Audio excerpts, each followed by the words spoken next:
نحمده ونصلي ونسلم على رسوله الكريم اما بعد فاعوذ بالله من الشیطان الرجیم بسم اللہ الرحمن الرحیم فاستفتهم لربك البنات ولهم البنون، تو ان سے پوچھو کیا تمہارے رب کے لیے بیٹیاں ہیں اور ان کے لیے بیٹے ہیں۔ گزشتہ رکوع میں ہم نے انبیاء علیہم السلام کے 7 انبیاء کے واقعات اللہ نے ذکر فرمائے اور اس کو سنا۔ یہاں سے اللہ رب العالمین نے اپنے محبوب کی تسلی کے لیے گزشتہ انبیاء اور رسولوں کے واقعات بیان کرنے کے بعد اب ان آیات میں قبیلہ جہینہ اور بنی سلمہ، یہ 2 قبیلے تھے اور یہ کافر تھے، اور ان کا جو عقیدہ اور نظریہ تھا اس قوم کا، تو یہ کہتے تھے کہ فرشتے اللہ کی بیٹیاں ہیں۔ تو جو فرشتوں کو اللہ کی بیٹیاں بناتے تھے، اللہ تعالیٰ نے ان کا رد کرتے ہوئے فرمایا، اے محبوب صلی اللہ علیہ وسلم، آپ ان کفار سے پوچھیں کیا تمہارے رب کے لیے بیٹیاں ہیں اور ان کے لیے بیٹے ہیں؟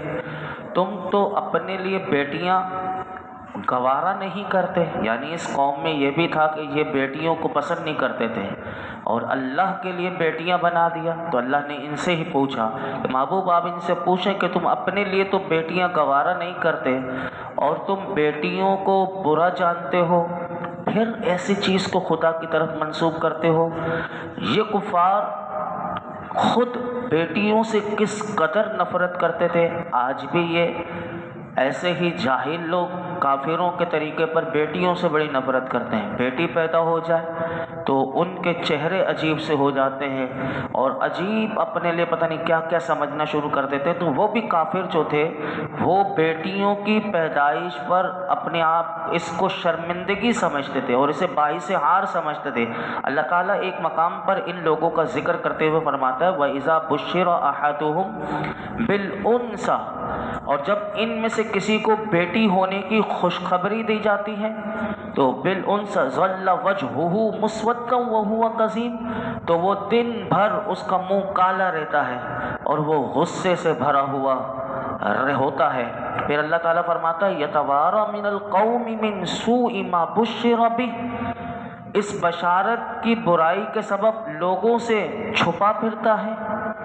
اَيُمْسِكُهُ عَلَى هُونٍ أَمْ يَدُسُّهُ فِي التُّرَابِ أَلَا سَاءَ مَا يَحْكُمُونَ، کیا اسے ذلت کے ساتھ رکھے گا یا اسے مٹی میں دبا دے گا؟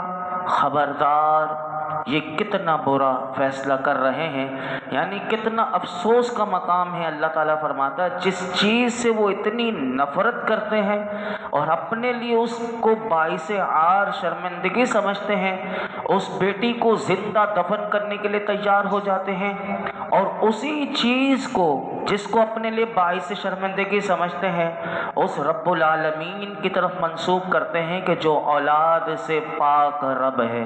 اللہ تعالیٰ فرماتا ہے ایک اور مقام پر أَلَكُمُ الذَّكَرُ وَلَهُ الْأُنثىٰ، کیا تمہارے لیے بیٹا اور اس کے لیے بیٹی ہے؟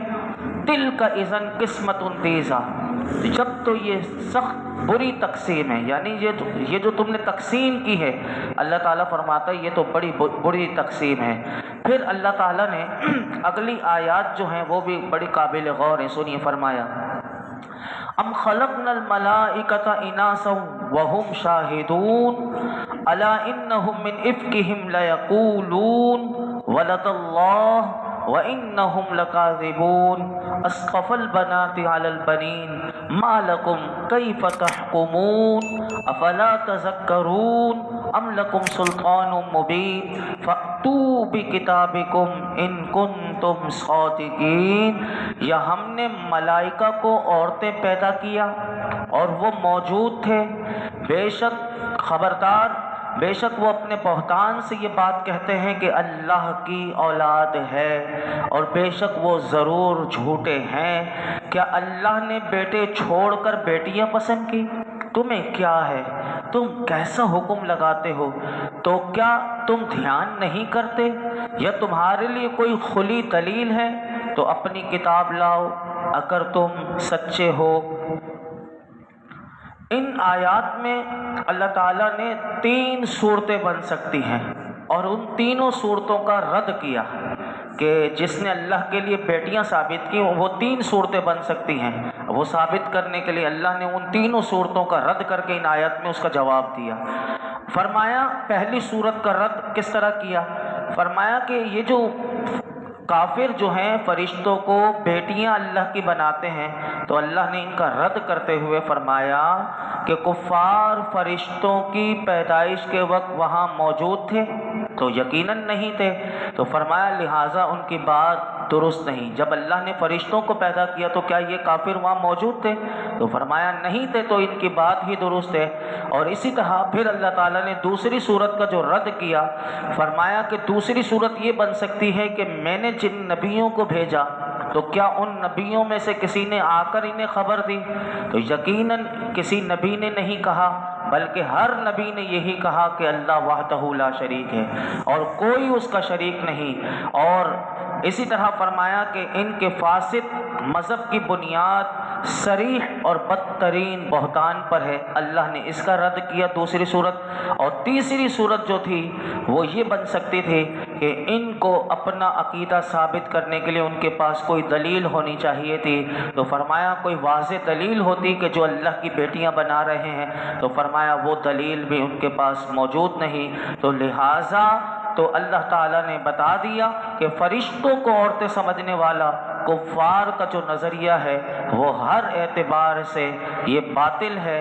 اور اللہ تعالیٰ نے ان 8 آیات میں یہی بتایا کہ کفار جو فرشتوں کو عورتیں سمجھتے ہیں ان کی یہ بات اس وقت درست ہو سکتی ہے کہ انہوں نے فرشتوں کو پیدا ہوتے وقت دیکھا ہو، یا کسی نبی نے انہیں اس بات کی خبر دی ہو، یا ان کے پاس کوئی واضح دلیل ہو، اور یہ تینوں چیزیں ان کے پاس نہیں ہیں، تو فرمایا کہ یہ ساری باتیں ان کی غلط ہیں۔ آگے سنیے اللہ تعالیٰ نے کیا فرمایا۔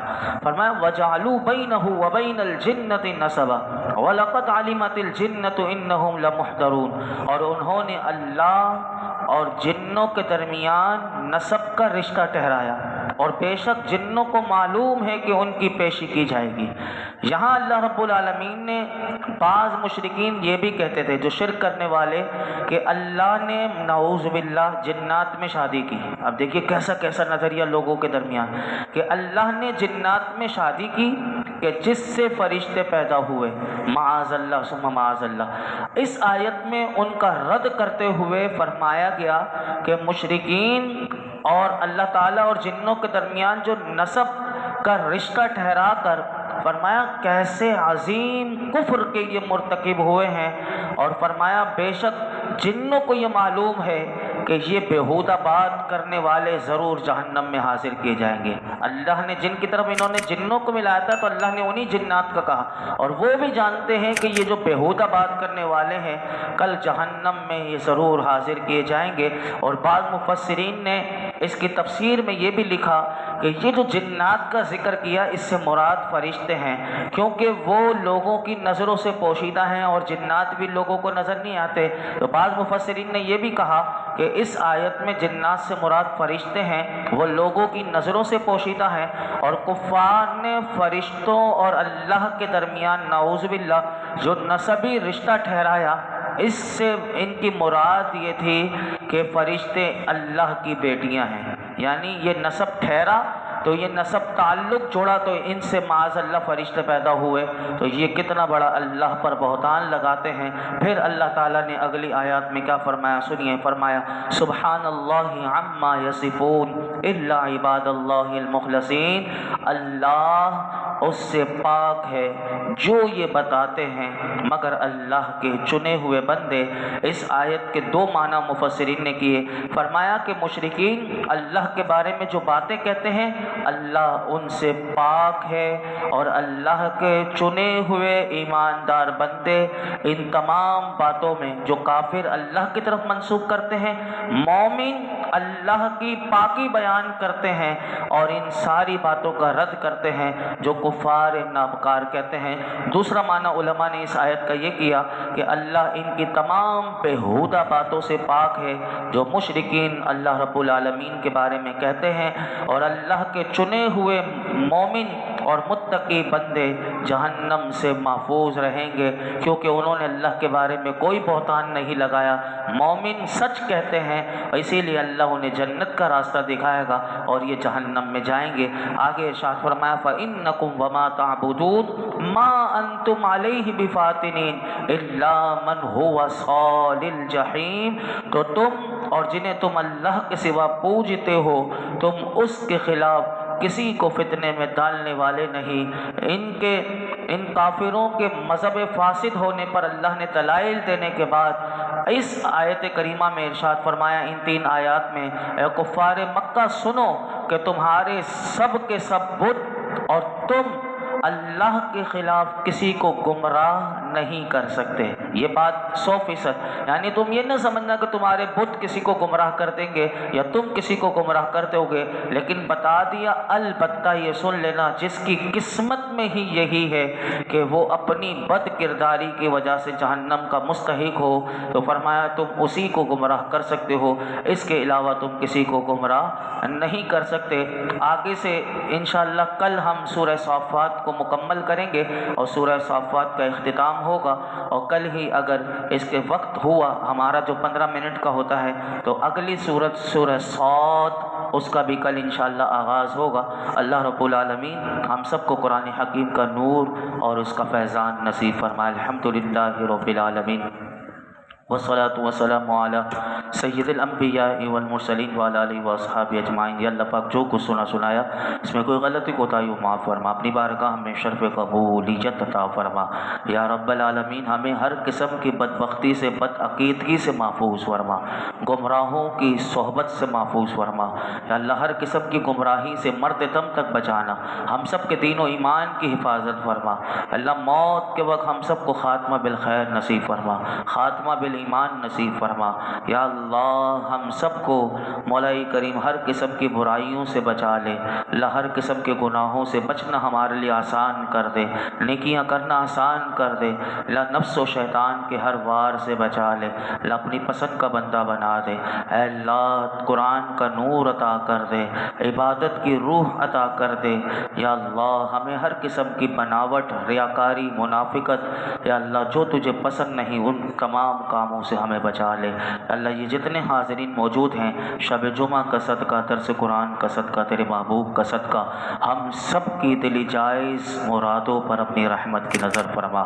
وصلی اللہ تعالی علی خیر خلق محمد وعلی آلہ وصحبہ اجمعین۔